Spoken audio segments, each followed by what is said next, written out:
why would I have expected things to change? And that's how it really got started. I just decided that I wanted to make things better for those that were coming behind. So it's much like Gandhi's quote, you know what I mean? Be the change that you want to see in the world type of thing, which you are, okay, I know that there's something missing here. I may not have the 100% solution for it, but this is my solution. This is how I am deciding about implementing change. A lot of people may not agree with it. Some people may think it may not work, but it's better than no idea. It's better than not trying. And with that being said, did you ever reach any type of backlash for picking the name Black Physicians Network, knowing that we live in the United States of America, where a lot of people, I mean, I've heard, not that I've heard, but you hear people every time you put black in front of anything. Oh, if we would have named it the Black Physicians Network, for example, that would have, the White Physicians Network, for example, that would have been an issue. That would have been racist. That would have been, so how do you say, hey, no, like this is the message that we're trying to perceive? I think I had Dr. Duffy, Nana Duffy, she's a dermatologist, and I had sat and we were trying to think of a name for the organization. But I think ultimately we wanted an organization that would be easy to identify for people of color. And so, if you think whether you're Latino or you're African American or you're from the Caribbean or you're from Africa, if you've got some brown in your skin, at the end of the day, there's some commonality that comes, from being black.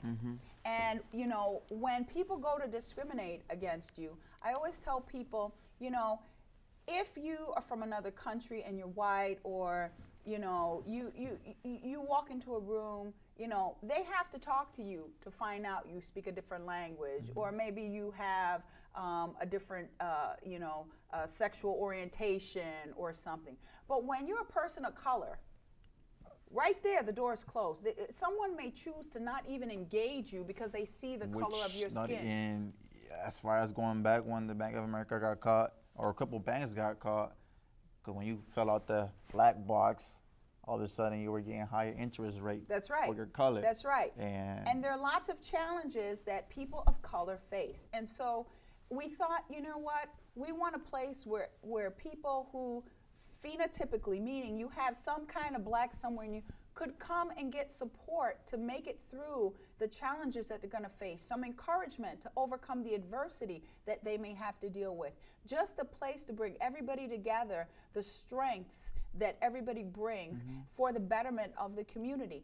And the fact is that, you don't have to buy into the fact that if it's black, it's bad, because there's no shame when the Italian American League does something, or the Jewish Federation does something, or the Irish American League does something. There you go. Other affinity groups are lifted up. There is no shame in saying, you know what? This is who I am, and I'm proud of that, and I have a right to be proud of that, just as every other nationality, ethnicity, creed has the ability to be proud of who they are. I will be proud of who I am. Exactly. We bring a lot to the table, and we're going to be proud about that, and we will not stand in shame. Preach. So that's why we did it. Preach. Something that we were talking about prior to, it's something that we have to understand is that there's no correlation between minority and the numbers in the population of that given race. Just because there's a lot of black or Latinos in a room and a couple Euro-Americans in a room does not mean that you now become the majority. The term minority has to do, and if you look it up in the dictionary, which I encourage you to do, and again, I'm paraphrasing here. I'm not, It has to do with the group of individuals who lack resources, who have less resources than other groups of individuals. So as a minority, the numbers of Latinos and the numbers of blacks and African Americans within the country are rising, so you can no longer be considered the minority. We are the minority when it comes to, and this is a fact, resources. Because when you think about it, we have to have someone like yourself, a physician, black physician, create an organization as such to be able to empower minorities into becoming physician, into becoming doctors. We live in a year in 2017, 2015. I was reading up an article that said that, and I'll put the article's name on the bottom. It said that in 2015, only 6% of the physicians in the United States of America were Black or African American. Wow.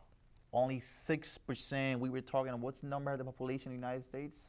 360 million people? About 360 roughly million people in the United States of America, and only 6% are Black or African American. And you would say, as a physician, 15% are Black or African American, and 6% of the physician workforce are physicians. So 15% are doctors. 15% are African American. Or 15%. 15% of that 360 million are African American. Mm-hmm. But of the whole physician workforce, it's only 6%. Wow. Which is a very small number. Mm-hmm. So what does that say, especially when you go back in history and you start learning that not only 40, 60 years ago, you had individuals that had to fight for that right to be able to even enter school, let alone become a physician. Mm-hmm. Right now, we have one of the African Americans, which I actually looked up to as a kid.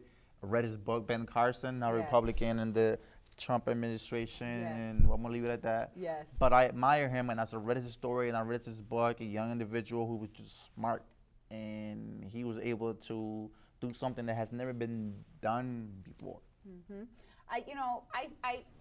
The thing that I always say, and I didn't create this phrase, is even a broken clock is right twice a day.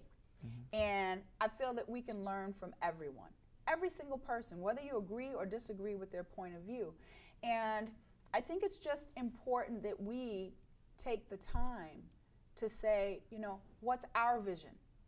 And how does what other people have done strengthen my vision or shape my vision? What can I learn from other people to be able to, do the things that I want to do?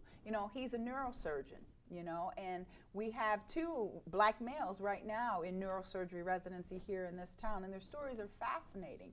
But we need people like that, because there was a time when African Americans could not be physicians, when they couldn't join the American Medical Association, hence the creation of the National Medical Association. He has his own spot in a museum. That's right. He's alive. That's right. Going to a museum. That's right. With a spot dedicated to him. Normally they do that when you die. But you know what? I mean? What I tell people is this. Each and every single person in history had a vision. Right? And there are lots of people who may have told them that they were crazy. They thought they might have been insane. Like the Wright brothers. They wanted to fly planes when birds and kites were the only thing that flew through the air, right? But they dared to dream. They dared to have that. And it's only after your vision succeeds that they call you a genius. Oh my God, I faced that myself when it comes to young and empower myself. I can speak to the fact that because it's something so new and something so out there that has never been done before, maybe not in that way. What is he doing? Does he even know about this? Did he go to school for this? Why are you? What are you doing? You know what I mean? And it's not until things start to work out that people start saying, "Wait, it's working. It's going. Right. It's taking flight. It's spreading its wings." You're a genius. You're revolutionary. Yeah, you're a pioneer. Right? But nobody says that in the beginning. At the time of it, he's crazy, bro. Don't even talk to him. And John don't say nada. It's just like. And people need to know that. People need to know that they're going to have a dream and a vision, and that they may not get support from people around them. And people may not believe in their dream or their vision, but they have to believe. Which brings me to the next topic, is when you say that they have to believe, that we have to believe in ourselves. When you want to go out there and become a doctor, become a firefighter, become a nurse, become anything that you want to be, you have to remember that in pursuing that dream and pursuing those goals, you will reach obstacles. I encourage people to plan for those obstacles. That's right. Oh, but what are you saying? You say that I'm going to fail. Yes, it's going to happen. We have to come to the realization that we will reach obstacles, and some obstacles are going to just stun us. Again, we're carving out a path that has never been done before in our past within ourselves. So you will reach obstacles. You will reach people that will tell you that you can't do what you're trying to do. You will reach people who won't support you. You will reach people, the pen playing around by itself. You will reach people that really won't be there to spread the knowledge. But then what you gotta do is sit back and think that there is people that are willing to help you. For every couple of persons that aren't willing to help you, you gotta go find that individual that is willing to help you. And if you're trying to become a doctor, if you're trying to become a nurse, if you're trying to become a physician, or anything that has to do with the medical field, one of the ladies and gentlemen, one of the things I get to do a lot is talk to young people. And one of the two things that you brought up, the first thing is dream killers. You know, if you were going into the wilderness, you would recognize the wolf because you've heard of it, you've seen it, you know what it is, you know the peril that comes from a wolf. Dream killers are wolves. And when I say dream killers, people say, well, what's a dream killer? A dream killer is anyone that will try to deter you from your dream. They'll tell you that you can't do it. They'll tell you that you're crazy for trying. They tell you that you are nothing and you're never going to be anything. They will try and distract you. But you have to call them what they are. They can be friends, they can be teachers, they could be family members. They could be people that, you know, you're in love with. But anything that pulls you away from your dream and fulfilling that can be tagged a dream killer. And it's important to recognize them because if you don't label it, if you don't understand what it is, then you can't defend yourself.